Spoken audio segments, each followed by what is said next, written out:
फिर से हाँ जी। आपका। अ, मैं चाहूंगी कि कुछ सवाल जवाब चलने दे, जिससे बातें आगे बढ़ती रहे। हाँ जी। हाँ जी। उषा जी, आपके व्यक्तित्व में एक अजीब सी क्या बोलना चाहिए कि दबंगाई, या यूं कहे कि एक लापरवाही सी नजर आती है, जो आपको बहुत बारीकी से जानते हैं। तो वो क्या आपके थिएटर होने से, या आपका माहौल वैसा होने से? क्योंकि आपके अभिनय में भी वो नजर आता है, वो डरा सहमा सा चेहरा, वो डरी डरी सी लड़की नहीं दिखती है। नहीं, वो मैं हूं भी नहीं। और उसके लिए तो मैं अपने अपने पेरेंट्स, अपने पिताजी, अपनी माँ की शुक्रगुजार हूँ कि उन्होंने मुझे कभी फील ही नहीं होने दिया कि मैं लड़की हूँ। पहली बात तो ये हाँ, बड़ी जरूरी चीज है। जी जी। मुझे मेरे पिताजी तो आज तक लड़का ही समझते हैं, मुझे कई बार बताना पड़ता है मेरा बेटा है, मेरे हस्बैंड है। अ, तो ये एक बल्कि आप इसको कह सकती हैं कि हमारे यहाँ थोड़ा डॉटर्स पे ज्यादा वो है, पार्शियलिटी है। जी बेटों पे जरा सख्ती है। जी। तो हमारे पिताजी ने, मम्मी ने कभी ऐसा फील ही नहीं होने दिया। अच्छा, और हमारा आपको नेचर पता भी है, क्या आप क्या जानते हैं कि आपको और कोई भी सुन रहा है? मुझे मम्मी, अच्छा अच्छा अच्छा अच्छा अच्छा, मुझे दिख नहीं रही है वो। हाँ, हमने वीडियो बंद करके रखी इसलिए। अच्छा अच्छा अच्छा।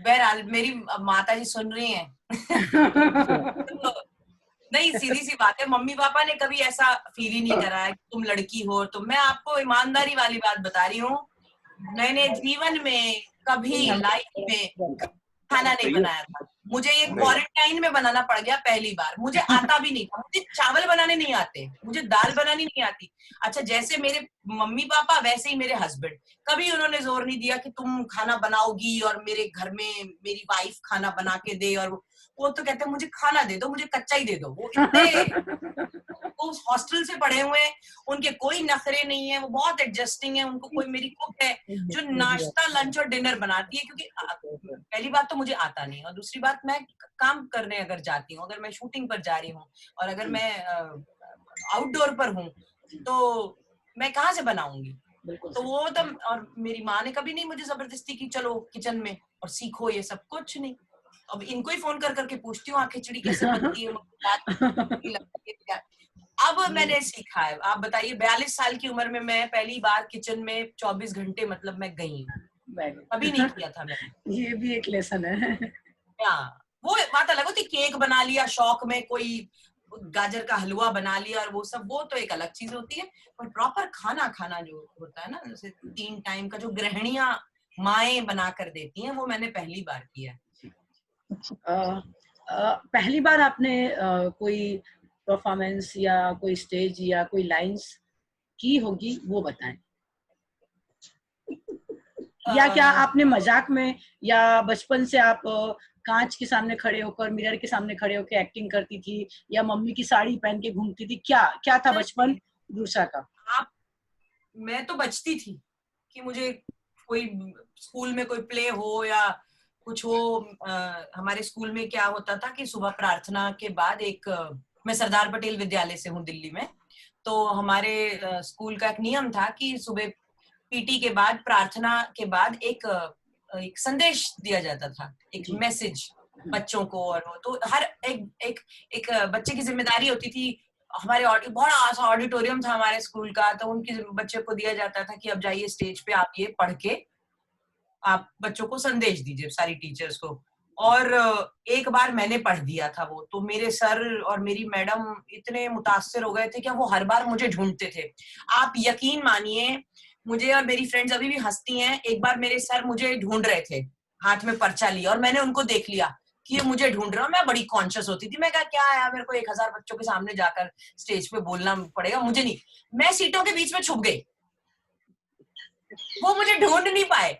मैं सीटों के बीच में जो गैप होता है उसमें छुप जी गई, और जी। मेरी दोनों सहेलियों ने ना पैर ऐसे कर लिए, तो मैं उन दोनों के पैर के नीचे ऐसे छुप गई। तो वो बेचारे देखते हुए, अच्छा अच्छा आज शायद गुरुशा आई नहीं है, वो चले गए। मैं तो इतना बचती थी, मुझे तो कोई शौक नहीं था। मेरी मदर, बल्कि मेरा मेरा जो नेचर था वो, मैं इतनी वो नहीं थी, बाबू मुझे पानी पिला दीजिए, मेरा प्लीज, थैंक यू। तो मेरी मदर ने मुझे सबसे पहले, मेरी मौसी ने साहित्य कला परिषद की वर्कशॉप थी, ये बात है 88 या 87 की बात है। तो सबसे पहले मैं कुछ शायद 7 साल की थी, मेरा भाई 2 साल का था। तो सबसे पहले मैंने वो वर्कशॉप की थी, समर वर्कशॉप 2 महीने की, और उसमें मेरी मौसी डायरेक्टर थी, उसमें वो भी एनएसडी से थी, अमिता। तो उन्होंने मुझे बोला कि तुम्हें वर्कशॉप ज्वाइन करनी चाहिए। मैं बड़ा बचने की कोशिश कर रही थी कि अरे कौन करे क्या करे। खैर मैंने वो वर्कशॉप ज्वाइन की। फिर वर्कशॉप में धीरे धीरे जब एक्सरसाइजेज उन्होंने करानी शुरू करी, जब उन्होंने बच्चों के साथ इम्प्रोवाइजेशंस करानी शुरू करी, चलो तुम एक कहानी शुरू करो, उसका आगे तुम सुनाओ, उसका आगे तुम सुनाओ, तो धीरे धीरे धीरे जा जाके मुझ में थोड़ा सा रोज जा जाके कॉन्फिडेंस आना शुरू हुआ। फिर मैंने कहा अरे बच्चे तो बड़े दिलेर होते हैं, बड़ा अच्छा करते हैं। मैंने सबको ऑब्जर्व करना शुरू किया। फिर जब आप एक्सरसाइजेस करते हैं और वहां पर थिएटर का काम ही है कि आपका पब्लिक स्पीकिंग का डर निकले, आप कॉन्शियस ना हो। और उसमें हमेशा होता था कि सारे बच्चे बैठे हुए एक तरफ और एक बच्चा बीच में जाके अपनी कोई भी एक स्टोरी सुनाएगा, तो वो बड़ा फ्राइटनिंग होता था, पहले बड़ा डर लगता था। लेकिन धीरे धीरे अब जब मैं उसमें करने लगी, 2 महीने में कॉन्फिडेंस आता चला गया। और उसमें इत्तेफाक से देखो आप मुझे, मेरा अब आप मुझे बोल रहे हो तो मुझे याद आ रहा है कि उसमें जो मेरा लाइफ का जो सबसे पहला रोल था वो भी नेगेटिव रोल था। और वो जो मेन विजयदान देथा जी की कहानी थी, और उसके अंदर अनमोल, क्या समय अनमोल कहानी का नाम था। और उसमें उसको पारस पत्थर मिल जाता है आदमी को, तो पत्नी कहती है, बट वो बिल्कुल वो वाली कहानी थी जिसमें वो किसी भी चीज को छू दे तो सोना बन जाती है। तो बहरहाल उसमें मुझे सेकेंड लीड का, मतलब जो मेन प्रोटैगनिस्ट था उसकी वाइफ का मैंने कैरेक्टर किया, वो बड़ा अच्छा लगा। और वहां से ये जर्नी शुरू हुई। फिर जब टाई शुरू हुआ तो मम्मी मुझे लेके गई कि एनएसडी ने बच्चों के लिए ऐसा शुरू किया है, तुम चलो। तो मेरा पहले हमेशा हर चीज के लिए जवाब मेरा नहीं होता है, नहीं करना, क्या करूंगी मम्मा, क्या करेंगे, छुट्टियों में नीचे खेलेंगे, सैटरडे को कौन जाता है वहां। लेकिन मम्मी मुझे जबरदस्ती लेकर जाती थी। तो 1-2 बार तो नहीं अच्छा लगा, फिर धीरे धीरे मजा आने लगा। फिर बैरी जॉन की बातें बड़ी अच्छी लगने लगी, वो अच्छा समझाते थे सब। तो मेरा उसमें भी फिर मुझे, हमने जॉर्ज ऑरवेल का एनिमल फार्म किया।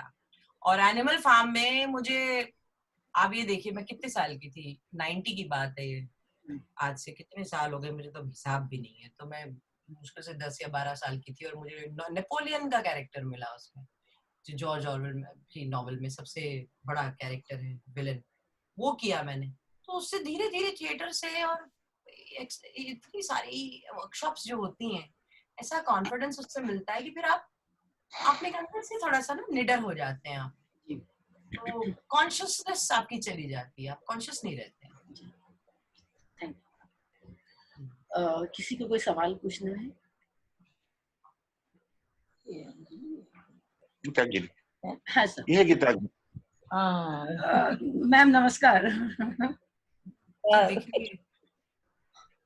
रंजीत सर नमस्कार। अरे ये भी है, मुझे दिख क्यों नहीं रही है?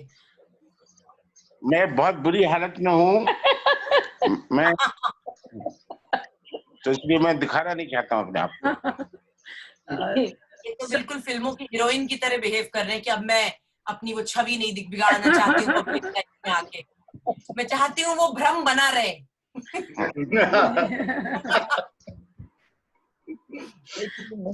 नहीं हुई।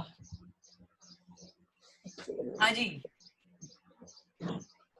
मैं ही बोलते जा रही हूँ, तो मैं चाहती हूँ कि आप लोग भी बात करिए। ये बहुत अच्छा मौका है कि हम यहाँ पर एक प्लेटफॉर्म पे आमने सामने बैठकर एक दूसरे से बात कर सकते हैं।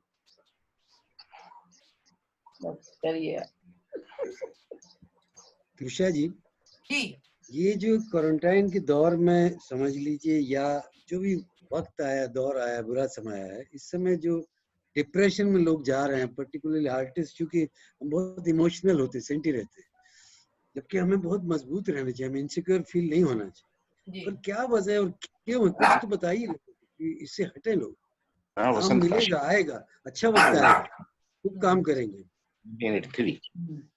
हाँ, बट वसंत जी ये बात फैक्ट है कि बिल्कुल अवसाद तो फील हो ही रहा है अभी। अब दूसरों की क्या बात करूं, अभी मैं 2-3 दिन तक तो मैं भी बहुत डिस्टर्ब थी, स्पेशली सुशांत का वो जो हुआ है उसकी वजह से भी। और एक कुछ भी हो, एक ऐसी हम भी ऐसी एक चीज से गुजर रहे हैं जो अपन ने ना कभी सुनी ना देखी।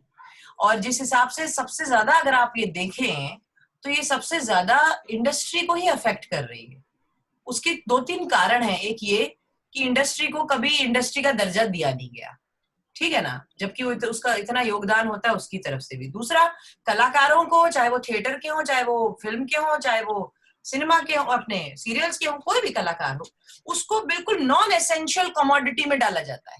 वो नॉन एसेंशियल, मतलब ये नहीं भी रहे तो हमारे जीवन पर कोई फर्क नहीं पड़ने वाला। तो अभी आप ये देखिए ना, सबकी एक एक धीरे धीरे करके सिचुएशन वही हो रही है ना कि एक तो बड़ी मुश्किल से बेचारों को इतना स्ट्रगल करके कहीं ना कहीं एक जुगाड़ में कहीं मिलता था काम, उस पर भी ऐसी सिचुएशन आ गई है कि अब बिल्कुल खास लोगों को मिलेगा, और उसमें भी है कि मिलेगा भी कि नहीं मिलेगा ये भी नहीं पता है। तो डर डर और भय जिसको कहते हैं वो एक स्वाभाविक है। बस ये है कि अंदर थोड़ा सा एक विश्वास बना के रखना है कि नहीं, सब ठीक हो जाएगा, एक दिन सब नॉर्मल हो जाएगा। और अच्छे एक्टर्स की हमेशा जरूरत पड़ेगी, चाहे कितने भी बड़े बड़े नाम क्यों ना आ जाए, कुछ भी क्यों ना हो, पर अगर आप अच्छे कलाकार हैं और आपकी किस्मत अच्छी है तो आपको हमेशा काम मिलता रहेगा। और अगर आपकी हरकतें अच्छी हैं, ये 3 चीजें बड़ी जरूरी हैं। एक तो आपके अच्छे एक्टर होना, वो तो खैर फिल्म इंडस्ट्री में थोड़ा ऊपर नीचे चल जाता है, लेकिन अगर आपकी किस्मत अच्छी है और आपकी आदतें अच्छी हैं, आपको जीवन भर काम मिलता रहेगा।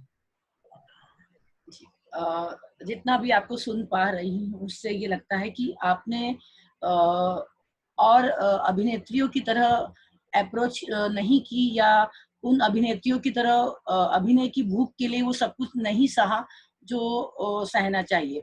आप अपने आप में खुश रहना ज्यादा मायने रखती है। आपको लगता है कि यदि मैं इतने में खुश हूँ तो मुझे इतने में संतुष्टि है। बस मेरे लिए वही सबसे बड़ी खुशी होती है। मेरे लिए तो आपको बताऊं, मेरे लिए सबसे बड़ी खुशी पता है क्या होती है? लोगों को होता है फलाना रोल मिल जाए, वो हो जाए। मेरे लिए सबसे बड़ी खुशी होती है, मैं जो अभी भी करना चाहती हूँ कि मैं नवंबर दिसंबर में जब गुलाबी ठंड शुरू होती है, मेरे लिए सबसे बड़ी खुशी होती है कि सबसे पहले तो मैं अपने ससुराल श्री गंगानगर अपने गांव जा सकूं, अपने फैमिली के साथ में वहां दिवाली बिता सकूं। दूसरी मेरे लिए सबसे बड़ी खुशी ये होगी कि मैं अगर अपने पिताजी, मम्मी, अपने हस्बैंड, बेटे और मेरी बुआ और सबको साथ में ले जाके हम लोग वहां जहाँ जा सकें, एमपी में जहाँ मेरे दादाजी की कंपनी लगती थी, क्या बात, थिएटर कंपनी चलाते थे वो। तो मेरा तो इतना मैं नॉस्टैल्जिक मेरे लिए ये खुशियां हैं। जी। मेरे लिए वो खुशी नहीं है कि मैं मर्सिडीज नहीं, मुझे मैटर ही नहीं करता। मुझे मेरे लिए सबसे बड़ी खुशी है कि मैं अपने फादर की आंखों से उस जगह को देखूं। ये छोटी छोटी खुशियां मेरे लिए बड़ी इम्पोर्टेंट है। एक रिक्वेस्ट और है जी। हम पिछले 45 साल से थिएटर कर रहे हैं, जबलपुर से हूँ मैं जी। रंजीत जी भी जबलपुर आ चुके हैं कई बार। जी। तो अभी इस दौर में पिछले 2.5-3 महीने में हम सब थिएटर वाले इल्यूजन में तो नहीं जी रहे कि हमने जूम पे कई ग्रुप्स ने बड़े बड़े थिएटर के फिल्म के एक्टर्स को, आर्टिस्ट को, डायरेक्टर्स को बुला के बातचीत की, ये की। इसके बाद जब आपका काम शुरू हो जाएगा, एक जिम्मेदारी पूर्ण रवैया आप सबका जरूर रहे कि थिएटर को प्रमोशन करें छोटी छोटी जगहों पे। आपके आने से ऑडियंस आएगी, जी बिल्कुल। आपके आने से हमारी जिम्मेदारी बनेगी हम अच्छा काम करें, आप लोग आए तो ऑडियंस आए, ऑडियंस को आपके आने से थिएटर की आदत पड़े। जबलपुर में नादिरा जी ने ये काम किया, लगातार 10 साल हम लोग के फेस्टिवल में आई। हमारे यहाँ आज टिकट काउंटर से बिकते, केवल न्यूज देते हो 800 लोगों की ऑडियंस टिकट खरीद के आती। रंजीत जी जानते हैं चीज। तो ये चीज आप लोग सारे लोग काम में बिजी हो जाएंगे, हम सबको भूल ना जाए, नहीं तो हम लोग का भ्रम टूटने ना पाए। नहीं वसंत जी, बल्कि आप पूछिए गीतांजलि का। जब मुझे फोन आया था जिस दिन, तो मुझे जब बात हुई, मैंने कहा गीतांजलि मैं तो तरसती हूँ कि मैं प्ले कर सकूं। मैं तो पापा के पीछे पड़ी रहती हूँ। मैंने कहा मुझे पता नहीं, सबको ये रहता कि नहीं बहुत बिजी होंगी, करेंगी नहीं, ये पैसे मांग लेंगी। मैं पता नहीं क्यों ये एक भ्रम बना हुआ है। मैं तो चाहती हूँ कि भाई कोई बोले कि हम एक प्ले करना चाहते हैं, मैं तो खुशी खुशी दौड़ कर आऊंगी करने के लिए। पता नहीं, लेकिन मुझे भी समझ में आता कि प्ले के लिए भी मतलब कैसे करूं मैं पापा। नहीं, लेकिन वो कुछ लेकिन ऐसी हमारी बात हमारी बात हुई नहीं है ना नहीं कि हम त्रिशा जी ग्वालियर एक में काम आएंगे। कर सकती हैं, जी मैं जितने भी लोग जबलपुर में आए, चाहे यशपाल जी हों चाहे आशुतोष हो, सबसे मैं ये रिक्वेस्ट करता हूँ कि जब हमारा प्ले हो या हमारा फेस्टिवल चल रहा हो, आप किसी एक दिन आए, नाटक जरूर, देखें। मुझे आप एक फोन कर दीजिएगा, मैं आ जाऊंगी। मुझे बताइए तो सही, मैं तो हमेशा उससे थिएटर के लिए तो मैं और हमेशा कहती हूँ। We are really grateful, thankful to Nadira ji, वो जी बहुत ध्यान रखती है इन सब चीजों का।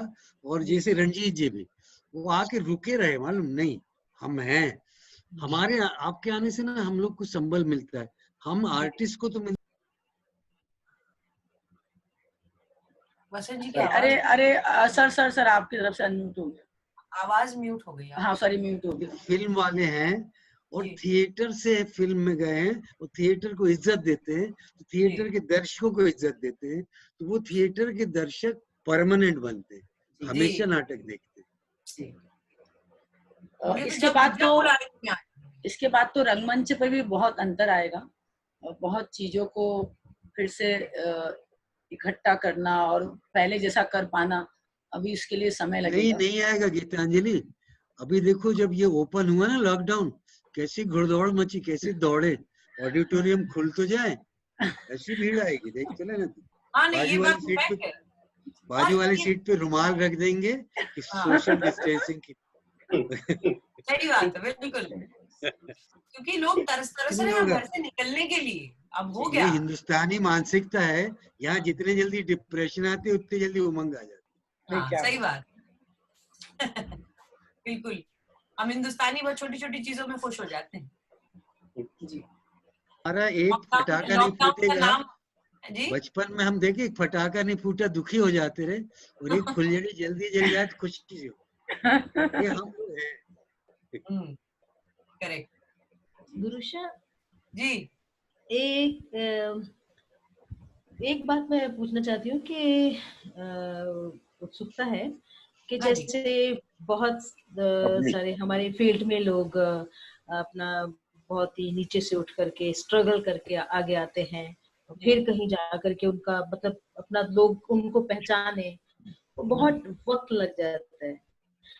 तो जैसे ये था कि आपका सारा एटमॉस्फेयर ही, सारे इधर भी फादर भी मदर भी, पूरी फैमिली ही जो थिएटर के साथ जुड़ी रही, और वो आपको उसका फायदा भी हुआ उस चीज का, और वो उस माहौल में रह करके थिएटर करना, और फिर जबकि चारों तरफ आपके सिक्योरिटी थी, उसके बावजूद भी मैं ये पूछना चाहती हूँ कि कभी कोई ऐसा मौका आया, कोई ऐसा इंसिडेंट, या कभी कि आपको ये सब होने के बावजूद भी कुछ सहना पड़ा इस इंडस्ट्री में, खास करके कोई चीज ऐसी जो कभी आपको कोई हर्ट, या मतलब ये सारी चीजें होने के बावजूद भी, या फिर नॉर्मली आराम से सब कुछ होगा? आई जस्ट मतलब आप ये काम के दौरान कोई काम के दौरान नहीं, काम की बात कर रही हूँ। हाँ, यस यस, नहीं काम मैं में। इस पे पूछना चाह रही हूँ कि काम के दौरान अगर मैंने तकलीफ झेली या काम मिलने के लिए तकलीफ, ये मैं सब थोड़ा सा। नहीं, काम मिलने के लिए।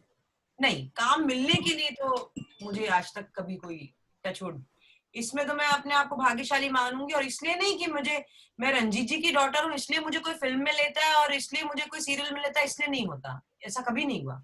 मुझे हमेशा मेरे काम की वजह से लिया है लोगों ने। और उनकी दैट्स उनकी वेरी डॉटर ट्रू।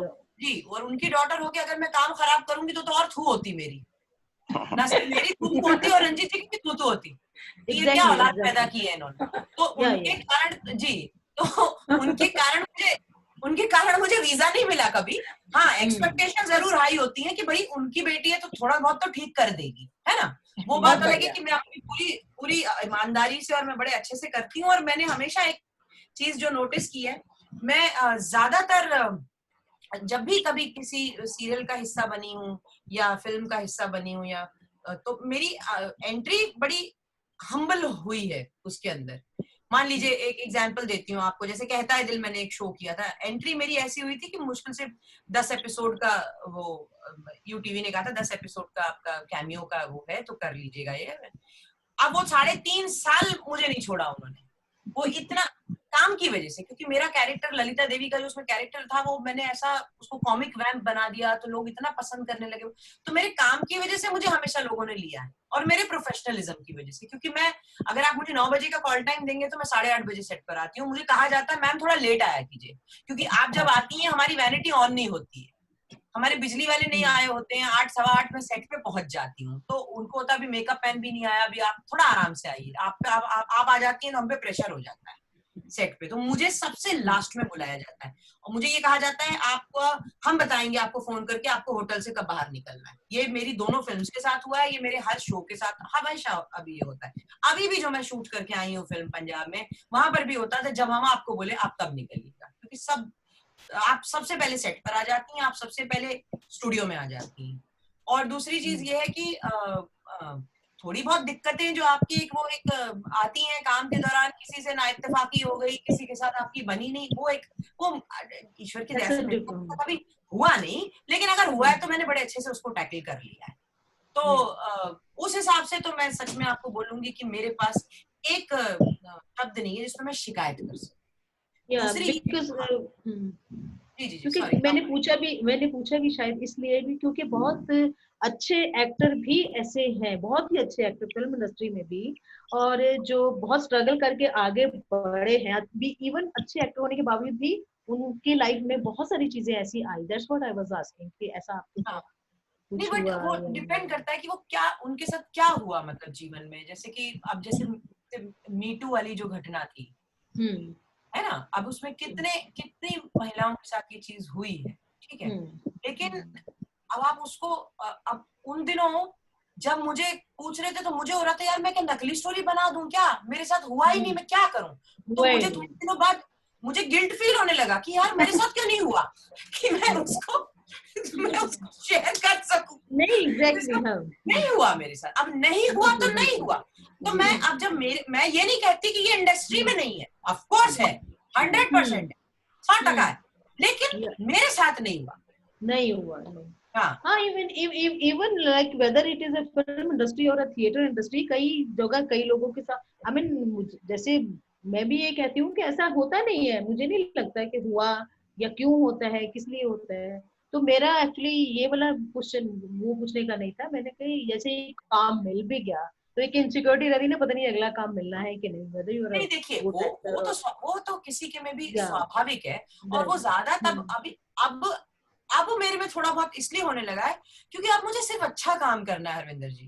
पहले तो ये था एक सीरियल खत्म हुआ, उसके खत्म होने से पहले ही मुझे दूसरा शो आ जाता था, मैम तीसरा शो चौथा शो करते जा रहे हमारी कुली की तरह ना, ये सवारी गई और दूसरा सामान उठाते जा रहे उठा।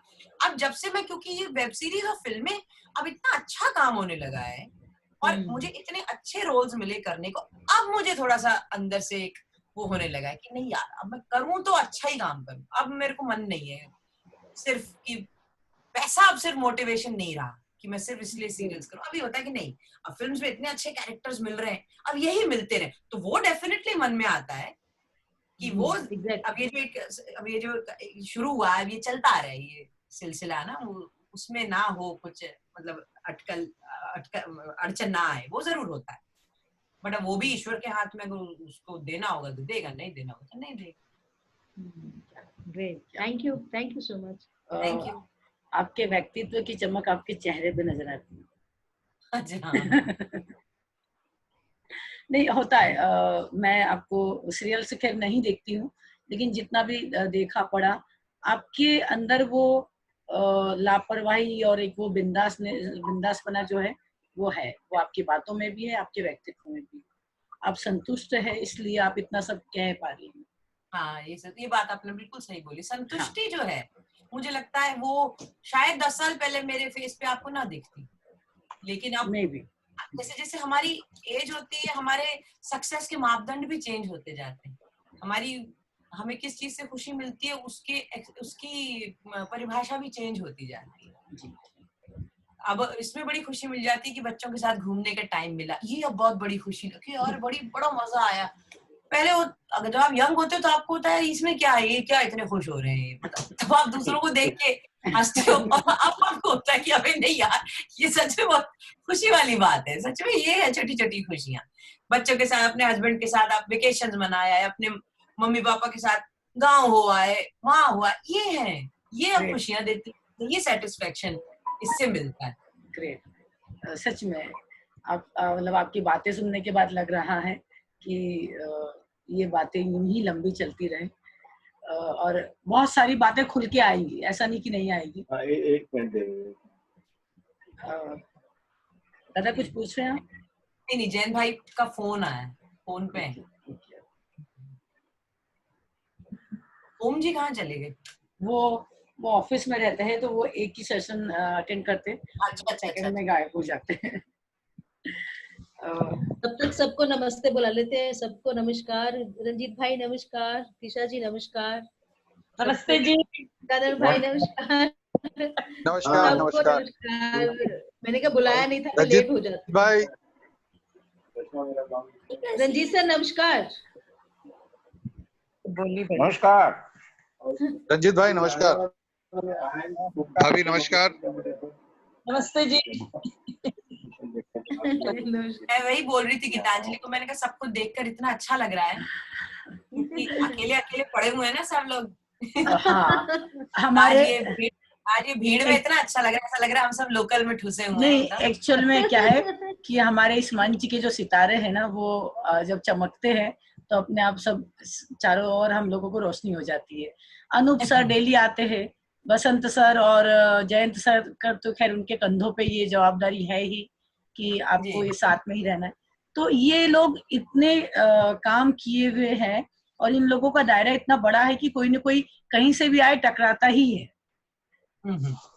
कि अच्छा वसंत नहीं, सर और भी बड़ी अच्छी पहल है आपकी गीतांजलि, और मतलब जो मेरा मंच है उसकी जब पापा उस पर आए थे तो मैंने भी देखा था, फिर बुआ आई तो मैंने बड़े शौक से देखा, और इतने लोग कनेक्ट हो रहे थे, और इतने, और पापा की जर्नी मुझे सुन के तो अच्छा लगा ही लगा, लोग इतना एंजॉय कर रहे थे। अरे सर का तो, रंजीत सर का सुनना अपने आप में, मुझे कई मैसेज भी आए और बात भी हुई कि रंजीत सर को इस तरह से सुनना पहली बार हमने सुना अभी तक। अरे मैंने भी पहली बार सुना, आप भी इनके स्निपेट सुने हैं मैंने, कोई किस्सा कई, लेकिन एक साथ जीवन यात्रा तो मैंने भी पहली बार सुनी इनकी, तो मुझे भी बड़ा मजा आया सुन के ना। एक पान दबा के जो बात शुरू करते मजेदार। रंजीत जी नमस्ते। नमस्कार। नमस्कार। पत्नी चली गई। पापा को क्वारंटाइन में भी पान डेली मिलते रहे हैं, ये बता दूं। इनको एक सप्लायर मिल गया, नहीं, इनको सप्लायर मिल गया, एक ब्लैक में देता है इन्हें, घर पर देकर जाता है। तूने कोई जैसे मेरे जैसे लोग हुए, पान खाने वालों के ना चेले बहुत रहते हैं, समझे? हमारे लोग बहुत चेले रहते हैं। तो वो हाँ, तो इनके कोई है वो रोज आके घर पर देके जाता है। बताइए, ऐसा तो बिना क्वारंटाइन के नहीं था। गुस्सा जी, मैं एक और सवाल पूछना चाहूंगी कि हाँ क्या बच्चों को लेकर या बच्चों के थिएटर को लेकर आप कुछ सोचती हैं या उनके बारे में कुछ सोचना चाहती है, या फ्यूचर में कोई ऐसा प्लान है? बच्चों के थिएटर को लेके तो मेरा बड़ा मन होता है। और मैं अपनी बात पूरी कर लूं, और बच्चों के लिए, बच्चों के स्तर के सीरियल्स, चाहे वो कोई परी कहानी हो या कोई फैंटेसी वाला कोई हो, जिस तरह से अभी हम लोगों ने इतने पिछले 70-75 दिन से जो बातें चल रही हैं, उसमें एक ही बात उभर कर आती कि बच्चों का बचपन जल्दी से बहुत जल्दी जा रहा है। तो क्या बच्चों को बच्चे बने रहने के लिए कोई कहानी, कोई सीरियल, कोई ऐसी चीज आप कर रही हैं? नहीं, हमने आज से कितने साल पहले 2005 में स्टार प्लस के लिए एक शो बनाया था, गोलू के गॉगल्स, और वो बच्चों के लिए ही था। और हम उसमें पापा ने भी रोल किया था, ईश्वर अंकल पापा ही बने थे, और बच्चे थे उसमें सारे। हम कसौली ही गए थे, 90 लोगों का यूनिट लेके वहां शूट किया था। और बच्चों के लिए तो देखिए, सही बात है, बच्चों के लिए अच्छा कंटेंट हिंदुस्तान में नहीं है। मैं यहाँ पर डिज्नी, अमेजोन और नेटफ्लिक्स की बात नहीं कर रही हूँ, या यूट्यूब किड्स की बात नहीं कर रही हूँ। हमारे किसी भी हिंदुस्तानी प्लेटफॉर्म पर बच्चों के लिए अच्छे प्रोग्राम्स या अच्छी फिल्में नहीं है। और मुझे तो समझ में नहीं आता कि लोग बच्चों के लिए फिल्में क्यों नहीं बनाते हैं, जबकि बच्चे अकेले तो आएंगे नहीं देखने, आएंगे तो माँ बाप के साथ ही आएंगे, तो 3 टिकट बिकेंगे। जबकि आप नॉर्मल फिल्म बनाते हैं तो आदमी अकेला आकर देखता है, लेकिन अगर आप फैमिली फिल्म और बच्चों की फिल्में बनाते हैं तो दो लोग आपके साथ एक्स्ट्रा आएंगे जिसका वो टिकट खरीदेंगे। तो लेकिन मुझे समझ में नहीं आता कि कोई इस तरफ क्यों नहीं सोचता कि हमारे यहाँ जो 5 से लेकर 12 साल के बच्चे हैं, ये एडल्ट्स नहीं हैं, ये बच्चे हैं। ये आप उनको जबरदस्ती बड़ा बनाने की जल्दी कोशिश मत कीजिए। आप उनके एज ग्रुप के हिसाब का कंटेंट बनाइए। आप बाहर की फिल्में देखिए ना, जो उनकी एवेंजर्स सीरीज है, या उनकी जो स्पाइडरमैन है, या उनका जो सुपरमैन है, या उनकी जो बाकी भी फिल्में होती हैं, आप एनिमेशन फिल्म्स देखिए, डिज्नी जो बनाता है, क्या ब्यूटीफुल कंटेंट होता है उनका। और आप बड़े होते हुए देखते हैं उसको और आप रो देते हैं वो फिल्में। हमारी बड़ों की फिल्में हमें रुला नहीं पाती हैं, क्या हंसते हैं हम उनकी वो देखकर, इमोशंस हमें नहीं छू पाते। उनका हाथी, कुत्ता, भालू हमें रुला देते हैं। आप ये देखिए, उनकी पकड़ देखिए आप इमोशंस पे, और वो जानते हैं अपनी टारगेट ऑडियंस क्या है। और देखिए एनिमेशन इंडस्ट्री कितनी सक्सेसफुल इंडस्ट्री है वहां की। और हमारे यहाँ एनिमेशन में भी जब इन्होंने शुरुआत की थी, इतनी गंद इन्होंने फिल्म बनाई थी कि उसके बाद एनिमेशन इंडस्ट्री ठप हो गई। हमारे यहाँ तो पता नहीं क्या करते हैं, एक अच्छी खासी चीज को खराब करना कोई हमारे यहाँ से सीखे। इतनी अच्छी फिल्म, मतलब बाहर की आप फिल्म देखिए आप, और हमारे यहाँ जो उन्होंने बच्चों के हिसाब से कोई फिल्म बनाई थी, ईश्वर जाने क्या नाम था उस पिक्चर, रोड साइड रोमियो या कुछ करके फिल्म बनाई थी। एनिमेशन फिल्म बना रहे हो आप, उसमें आप एनिमेशन फिल्म का मतलब इतना होता है कि आप उसमें वो चीजें दिखाएं जो आप वास्तविक जीवन में एक एक्टर के साथ नहीं दिखा सकते।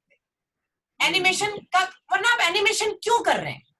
एनिमेशन हमेशा ऐसी चीज होनी चाहिए जो वैसे इम्पॉसिबल है।